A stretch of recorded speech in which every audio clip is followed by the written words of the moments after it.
Olá pessoal, hoje nós vamos falar sobre a síntese de proteínas. Proteína é uma das substâncias mais importantes que nós temos aí na nossa célula, no nosso organismo, porque a proteína é responsável por todas as reações que ocorrem na vida dos seres vivos. Por exemplo, a cor de um olho depende, se ele for claro ou escuro, da quantidade de pigmento produzido pela célula do olho.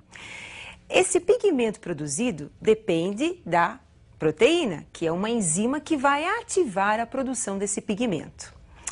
E a pergunta inicial desta aula será: como se determinam as características de uma espécie? Todas as nossas características estão nos nossos cromossomos. Temos aí a fita de DNA, a substância que forma os nossos cromossomos. O DNA é uma molécula formada por dupla hélice, dupla cadeia de nucleotídeos. Num pedaço do DNA, nós vamos encontrar o gene, responsável pela informação genética. Este gene vai produzir uma proteína, e essa proteína é quem vai determinar o caráter ou a característica da espécie. Proteína pode ser uma enzima participando das reações respiratórias e digestórias de uma célula. Pode ser um hormônio, como a insulina, que participa do processo de manter a taxa de glicose no sangue. Proteína também pode ser um pigmento, como a melanina, pigmento da pele. Então, como nós acabamos de observar, o DNA é formado por uma dupla cadeia de nucleotídeos. E os nucleotídeos são representados pelas bases nitrogenadas, como nós acabamos de ver. Eu estou insistindo muito nisso para vocês entenderem a próxima parte da nossa aula, que é como é que ocorre essa máquina de síntese de proteínas. Porque para o DNA traduzir a informação genética, é necessário estabelecer um contato entre o DNA, onde tem a informação, e a síntese da proteína, que são os ribossomos. Esse contato ele é feito através de um que nós chamamos de código genético. O código genético ele é universal, ele é válido para todos os seres vivos. E ele é representado, então, por símbolos, que são palavras que vão determinar a proteína a ser produzida. Aonde fica esse código genético? Esse código genético nós vamos encontrar no DNA. Observe agora uma informação importante para vocês. O DNA ele tem uma sequência de bases nitrogenadas, mas a cada 3 bases nitrogenadas nós vamos encontrar um códon. Esse códon é o responsável, então, pela informação genética que vai codificar o aminoácido. Então, a proteína ela é formada por uma cadeia de aminoácidos. Agora, cada aminoácido vai ter sua correspondência ao códon do DNA.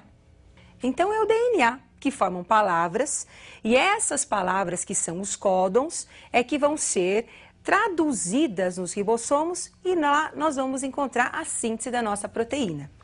Agora, isso é muito complexo e eu preparei um esquema bem resumido para você entender melhor como é que funciona essa máquina de produção de proteína. Observe comigo as etapas da síntese proteica.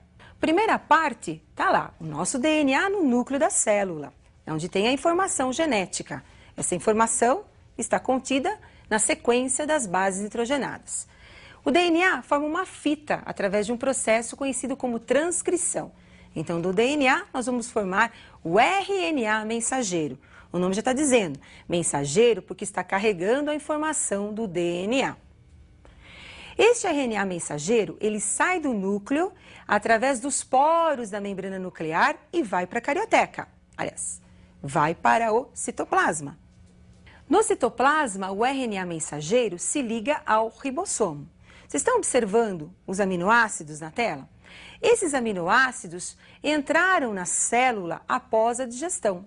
Serão aproveitados e serão encadeados nos ribossomos para formar a proteína. Agora, como é que esses aminoácidos chegam até os ribossomos? Eles são carregados pelo RNA transportador. Como é que o RNA transportador carrega esses aminoácidos? Através da informação do RNA mensageiro. Então, observem, toda proteína, ela precisa do DNA, que tem a informação, e do RNA, que é quem vai executar essa informação. Porém, Essas informações às vezes podem ser defeituosas. Nem sempre as proteínas são produzidas de forma adequada, são proteínas normais. Vamos pensar no caso da insulina, que é uma proteína produzida pelo pâncreas. Em muitos casos, a insulina deixa de ser produzida pela célula pancreática por um erro no código genético, ou diminui a sua produção. Se tem uma taxa muito baixa de insulina, o que vai acontecer com a taxa de glicose no sangue? Ela vem a subir. É o caso, por exemplo, das pessoas que têm a diabetes. Então, o excesso, de açúcar no sangue, que vai causar a diabetes, é por uma deficiência da proteína insulina. E essa deficiência, quem foi o culpado da deficiência? Pode ser um problema genético, um problema no gene do DNA. Agora, para vocês entenderem o mecanismo de toda essa tradução da informação, eu gostaria que vocês acompanhassem a tabela com os códons do DNA e do RNA. Observem alguns exemplos de códons de DNA e de RNA. Nós temos aí códons de DNA. Então, o G representa a base guanina, o A, a base adenina, o outro A, adenina. Então, perceba, eu tenho uma trinca de bases, que é o GAA. Então, eu tenho um códon. Esse códon vai ter uma correspondência no RNA mensageiro. Lembram da tabela anterior? O G pareia com o C, o A pareia com o U e o A novamente com o U. Então, na sequência GAA, o correspondente vai ser CUU.